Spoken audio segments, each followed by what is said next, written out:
गिनती खूंखार गैंगस्टर्स में होती थी।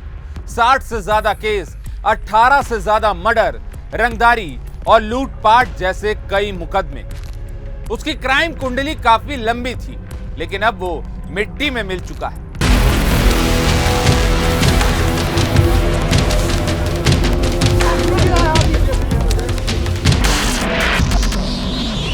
नमस्कार, लाइव हिंदुस्तान में आपका स्वागत है और मैं हूं आपके साथ अंकुश बख्शी। क्राइम कथा में आज बात होगी उस गैंगस्टर की जिसका दिल्ली एनसीआर में जबरदस्त खौफ था। अनिल दुजाना, ये वो नाम है जिसकी 70 और 80 के दशक में तूती बोलती थी, लेकिन योगी राज में उसका भी अंत हो गया। इस माफिया को मिट्टी में मिला देंगे, सरकार देंगे। सरकार किसकी है? उत्तर प्रदेश की कानून व्यवस्था हमेशा से सुर्खियों में रही है। पहले गैंगस्टर माफियाओं का दौर था, लेकिन आज अपराधी पानी मांग रहे हैं या फिर जेल में हैं। इनामी बदमाश होने के साथ साथ अनिल दुजाना पर बुलंदशहर पुलिस ने 25,000 और नोएडा पुलिस ने 50,000 का इनाम रखा हुआ था। देश की सबसे बड़ी जेल से वो हाल ही में 10 दिन पहले जमानत पर बाहर निकला था और फिर मेरठ में यूपी एसटीएफ ने उसे ढेर कर दिया। ये जानकारी प्राप्त हुई है कि अनिल दुजाना जो एक ड्रेडेड गैंगस्टर है वेस्टर्न यूपी का, और इस पर बहुत बड़ी संख्या में मुकदमे कायम हैं। ये जानकारी प्राप्त हुई है कि ये कॉन्ट्रैक्ट किलर भी था। 18 मर्डर के केसेस इस पर हैं। इसे एसटीएफ की मेरठ यूनिट ने एक मुठभेड़ में मार गिराया है। गैंगस्टर अनिल दुजाना उत्तर प्रदेश के टॉप 65 माफियाओं की लिस्ट में शामिल था, जिसे यूपी सरकार ने हाल ही में जारी किया था। ग्रेटर नोएडा के बादलपुर का दुजाना गांव कभी कुख्यात सुंदर नागर उर्फ सुंदर डाकू के नाम से जाना जाता था। अनिल दुजाना उर्फ सुंदर डाकू पर रासुका और गैंगस्टर एक्ट भी लग चुका था। अपराध उसके सिर पर ऐसे सवार था कि उसने तत्कालीन प्रधानमंत्री इंदिरा गांधी तक को जान से मारने की धमकी दे दी थी। गैंगस्टर सुंदर बाटी और अनिल दुजाना के बीच 36 का आंकड़ा था। दोनों गैंगस्टर एक दूसरे पर कई बार हमला कर चुके थे। गैंगस्टर सुंदर बाटी पर हुए हमले में अनिल दुजाना AK-47 से हमला करने का आरोपी भी था। पुलिस रिकॉर्ड में 2012 में गाजियाबाद के कविनगर थाने में इसके खिलाफ हरबीर पहलवान की हत्या का पहला केस दर्ज हुआ था। वो अपने साथियों से मिलने बागपत से मुजफ्फरनगर जा रहा है। इस सूचना पे हमारी स्पेशल टास्क फोर्स की टीम वहाँ मौके पे लगी थी, और जब एसटीएफ टीम से आमना सामना हुआ तो उसने दूसरा रास्ता बदला और वहाँ उसकी गाड़ी टकरा गई। इसके बाद से बदमाशों की तरफ से फायरिंग हुई।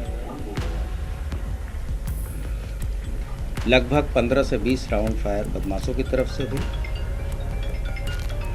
प्रारंभिक सूचना के हिसाब से एसटीएफ की टीम ने भी फायरिंग की।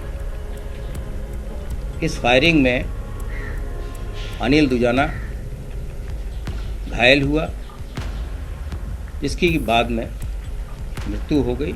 आइए अब आपको बताते हैं अनिल दुजाना उर्फ सुंदर डाकू ने अपराध की दुनिया में कैसे कदम रखा। महेंद्र फौजी और सतबीर गुजर की अदावत से पश्चिमी उत्तर प्रदेश में गैंग वॉर की शुरुआत हुई। इसके बाद सुंदर बाटी और नरेश बाटी के बीच गैंग वॉर होने लगी। दोनों कभी सतबीर गुजर के गुर्गे हुआ करते थे। साल 2004 ये वो साल था जब सुंदर ने जिला पंचायत अध्यक्ष बन चुके नरेश भाटी की हत्या कर दी। इसके बाद इंतकाम की बारी थी। नरेश भाटी के भाई रणदीप और भांजे अमित कसाना ने बदला लेने की ठानी और उन्होंने इसमें अनिल दुजाना को भी शामिल कर लिया। गाजियाबाद का साहिबाबाद इलाका, महीना नवंबर का और साल 2011। भोपुरा में गैंगस्टर सुंदर बाटी के साले की शादी थी। वारदात और बदला लेने के लिए इससे बेहतर मौका दुजाना और नरेश बाटी को नहीं मिलता।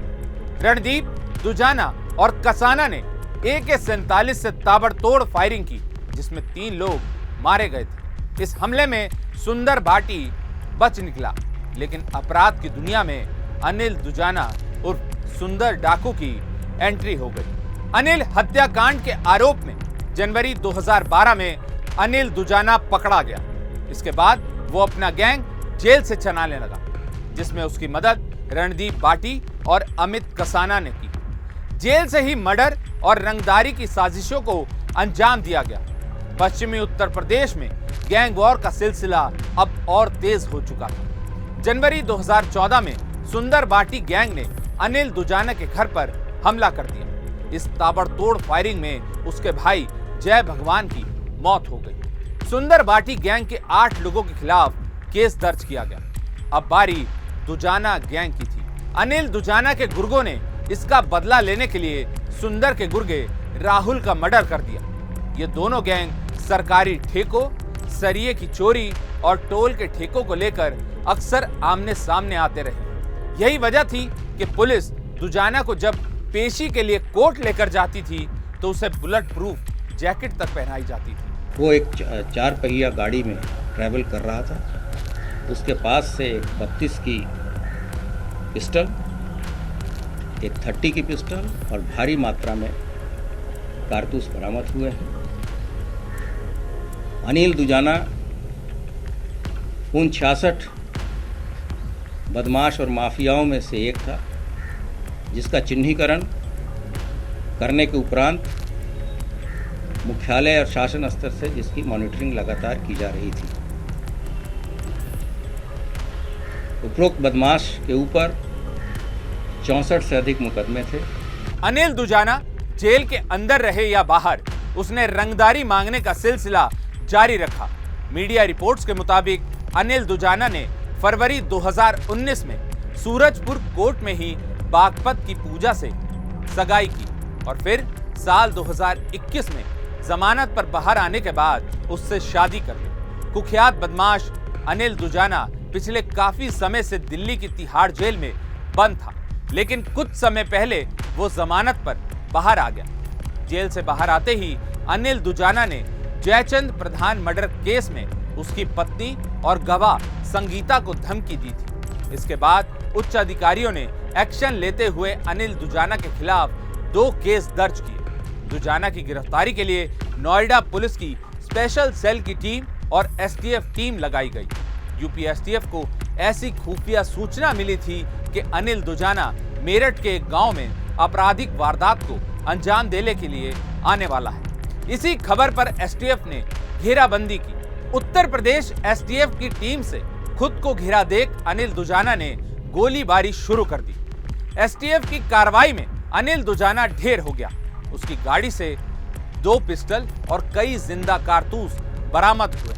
तो ये थी गैंगस्टर अनिल दुजाना उर्फ सुंदर डाकू की क्राइम कुंडली की पूरी कहानी। क्राइम कथा में आज के लिए बस इतना ही। ऐसी ही तमाम खबरों को देखने के लिए आप हमारे चैनल को लाइक और सब्सक्राइब जरूर करें। आपसे फिर होगी मुलाकात अपराध जगत से जुड़ी एक नई कहानी के साथ। तब तक के लिए सावधान रहिए, सुरक्षित रहिए और बने रहिए लाइव हिंदुस्तान के साथ।